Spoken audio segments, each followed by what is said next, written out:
రాజాలా బతకాల్సిన అన్నయ్య పూజాలా తిరుగుతున్నాడు గాని అయిందా అత్తగారి మీద ఆరోపణ వదిన గారి మీద సానుభూతి కొంచెం రానాయనా నీతో మాట్లాడాలి వస్తున్నానమ్మా ఏంటమ్మా కొంచెం రానాయనా నీతో మాట్లాడాలి ఏం లేదు మా వరాల్ని నీకు ఇచ్చి చెయ్యాలని చిన్నప్పటి నుంచి అనుకుంటుందేగా అది వాడికి తెలుసుగా మరి ముహూర్తాలు పెట్టుకోమంటావా ఆగు తొందరపడతావే వాడితోటి మాట్లాడాలి ఆయనతోటి మాట్లాడాలి ఏమండి ఏమంటారు నేనేమంటాను నువ్వేమంటే దానికి తందాన అంటాను నలుగురిలోనూ పరుగు తీయడమేనా నాన్న అమ్మ చెప్పిన ప్రతిదానికి నువ్వు తందాన తానా నేను మాత్రం అలా అనలేను ఈ పెళ్లి చేసుకోను చేసుకోనంటే ఎట్టా నాయన ముందుగానే 50 ఎకరాలు నీ పేర్లు రాసి కాగితాలు అక్కడి చేతికి కూడా ఇచ్చాను 50 ఎకరాలతో నన్ను కొనలేవు మామయ్య కరెక్ట్ నేను అదే మాట చెప్పాను నాయనా నా బిడ్డ కొన్ని లక్షల ఖరీదు చేస్తాడని చెప్తాను కదరా నీకు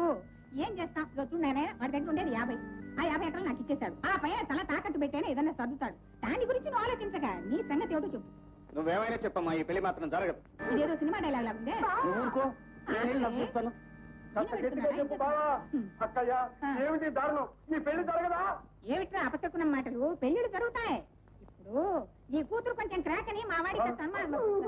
అమ్మాయి ఎడవకే నేను వాడి అభిప్రాయం చెప్తున్నాను మరి ఈ కాలం అమ్మాయిలు సినిమాలు గినాలు చూస్తారుగా కాస్త ఈ వాడిగా ఉంటే లూజ్ అని మరి నా 50 ఎకరాలు ఈ 50 ఎకరాలు మండిపోను 50 ఎకరాలతో ప్రపంచం కొంటానంటావిట్రా ముష్టి 50 ఎకరాలతో ఏమవుతుంది ఈ కాలంలో అది కాదు ఒకసారి ఇచ్చిన తర్వాత మా నాన్న అంటావిటి మా మామ మా అంటే మా భూమి మా దేశం మా ఇది అన్నయ్య చేత బట్టల వ్యాపారం చేయించి దొంగ లెక్కలు చూపించి బెదరగొట్టి మనకు కాకుండా చేశాడు మామయ్య రే మీ అమ్మ తిట్లు శాపనార్థాలు నీకు తెలిసినవేగా నువ్వు ఈ పెళ్లికి ఒప్పుకున్నావంటే నాలాగే కీలు బొమ్మలాగా తయారవుతావు మీ అమ్మ నేను ఎలాగో మారం నీకు బోళ్ళంత భవిష్యత్తు ఉంది దాన్ని పాటు చేసుకో ఎంత పనిచేస్తాడో చూడండి సూర్య ఎంత పనిచేస్తాడో చూడండి ఏంటి ఏం జరిగింది ఉత్తరం రాసి పెట్టి ఇల్లు విడిచి వెళ్ళిపోయాడండి మీరే కదా పంపించారు వాడిని అయ్యో నాకేం తెలియదు నీ మీద ఒట్టు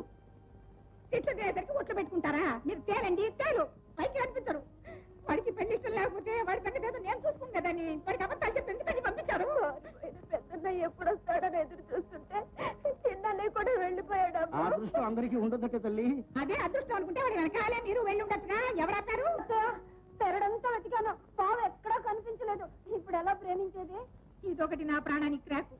మా బాధలో మేము ఉంటే మధ్య నీ బాధ ఏమిటి తల్లి బాధ కాదు మావయ్య బావని ఘాటుగా ప్రేమించమని మా నాన్న గట్టిగా చెప్పి వెళ్ళిపోయాడు అందుకే ఇప్పుడు ఎలా ప్రేమించేదని అడుగుతున్నా